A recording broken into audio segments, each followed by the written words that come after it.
Kai Express, Kai Soto, papunta na siya sa full redemption mode. Ayon sa mga reports, halos 100% na siyang ready matapos ang kanyang ACL injury. Bumibilis na ang kanyang mga galaw sa training, wala nang bakas ng rust, at tila sinasalang niya ang mga defender sa court na parabang hindi man lang siya nasaktan. Bagaman wala pang official announcements mula sa mga doctor at team management, at nakikita na rin sa mga pagsasanay ni Kai na hindi nagaanong may kaba, talagang agresibo na siya, maganda ang kanyang footwork, mabilis ang kanyang switch at mobility drills. Mula sa mga non-contact practice sessions sa Japan B-League kasama ang Koshigaya Alphas, nakita nang nakipagsabayan siya sa kanyang mga teammates, sumusubok ng mga foot pivots at jump shots na dati ay nagdudulot ng pag-alinlangan. Hindi tulad ng karaniwang pagkatapos ng matinding injury, hindi halata na may naantala sa timing o coordination. Ang mga shot ni Kai, kahit hindi pa full contact gameplay, ay mga sharp form, smooth ang release, magandang arc, at consistent na pag-defend sa practice. Naobserbahan ng mga kasama niya sa club na hindi siya nag-rely lang sa taas, gumagalaw siya ng magaan, may agility pa rin sa pivots, recovery steps, at repositioning. Parang twilight zone para sa mga defenders niya. Sa bawat pick and roll, block attempt at defensive challenge sa paint, si Kai ang nangingibabaw.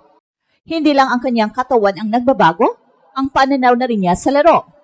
Hindi siya yung baguhan lang na nag-alala lang kung makahabol, kundi isang player na may intent, dalang kilos, discarte at timing para dominahin ang mismong laro kahit hindi pa full contact. At hindi lang physical ang kanyang pagbabalik, pati mental game niya, nakikita ang pagbabago. Mas kalbado na ang approach, hindi agad natataranta.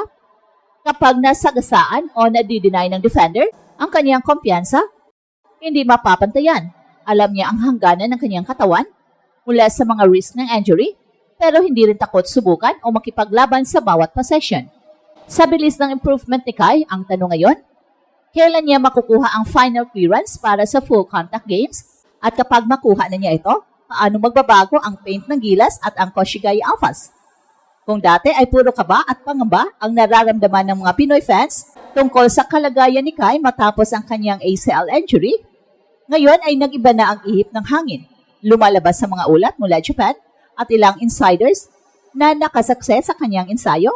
Halos 100% game ready na si Kai. Sa bawat galaw niya sa court, hindi na makikita ang dati nitong limitasyon. Sa halip, isang bagong anyo ng Kai Soto ang nagbabalik, mas agresibo, mas mabilis at mas determinado. Ayon sa nakikitang progress, hindi lang basta nakakasabay si Kai sa mga drills, ang kanyang footwork ay mas matibay at mas mabilis kumpara nung nakaraang season. Kapansin-pansin din na hindi siya hirap sa agility drills na karaniwang pinakamahirap balikan pagkatapos ng ACL rehab. Halos wala kang makikitang bitin o kaba sa kanyang mga galaw. Kung ikukumpara sa ibang atleta na bumabalik mula sa parehong injury, ang pag-angat ni Kai ay masasabing nasa above average pace. Sa mga scrimmage at ensayo, kitang-kita kung gaano ka-agresibo si Kai. Imbes na mag-adjust o maghinay-hinay lang, inuulan niya ng slam dunk at post moves ang mga defenders na nakasagupa niya. May mga pagkakataon pa na halos hindi makahabol ang kanyang mga kakampi sa bilis ng kanyang recovery at execution. Ang tanong ngayon, kung ganito na siya kadominante sa ensayo, paano pa kaya kapag full game na ang usapan? At isa sa pinaka-nakakagulat na bahagi ng kanyang pagbabalik ay ang kawalan ng tinatawag na rust. Kadalasan pagkatapos ng matinding injury, nangangapa pa ang isang player sa timing at confidence. Pero kay Kai, kabaligtaran ang nakikita.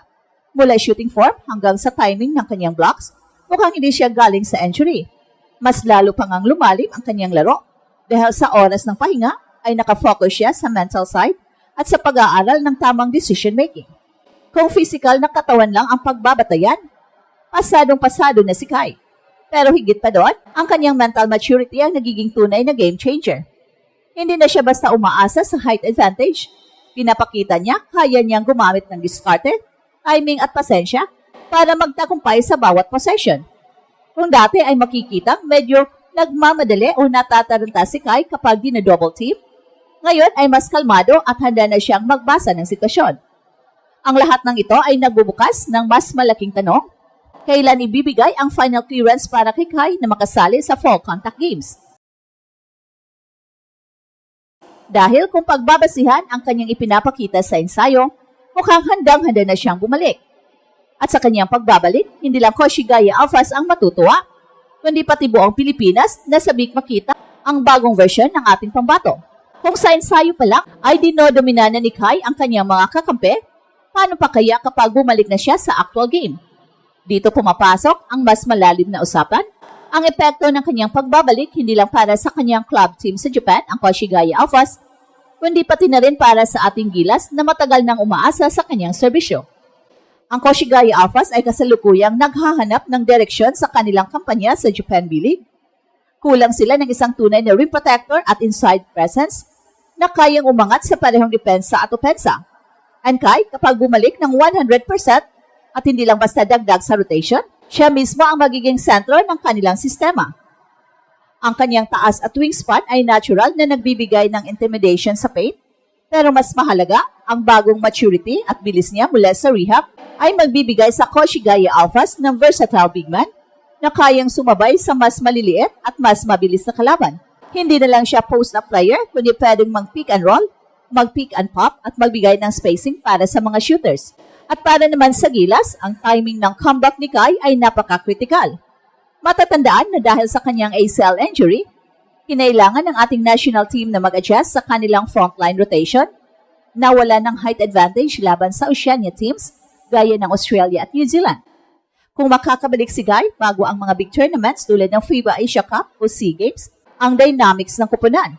Mahalaga ring tandaan na hindi lang height ang dala niya sa Gilas, ang kanyang international exposure at experience laban sa malalakas na import sa Japan ay nagbibigay ng dagdag na kumpiyansa at maturity. Sa bawat possession, mas magiging efficient ang spacing at mas magiging sulit ang rim protection ng Gilas. Higit pa sa laro, ang pagbabalik ni Kai ay may symbolic weight. Siya ang mukha ng bagong henerasyon ng Pinoy basketball. Isang player na dumaan sa matinding injury, halos mawala ng momentum, pero bumangon ng mas malakas at mas matalino. Sa ngayon, lahat ay naghihintay ng official na clearance mula sa medical team. Pero kahit na halos 100% na siya, ang final say ay nasa doctor at coaching staff.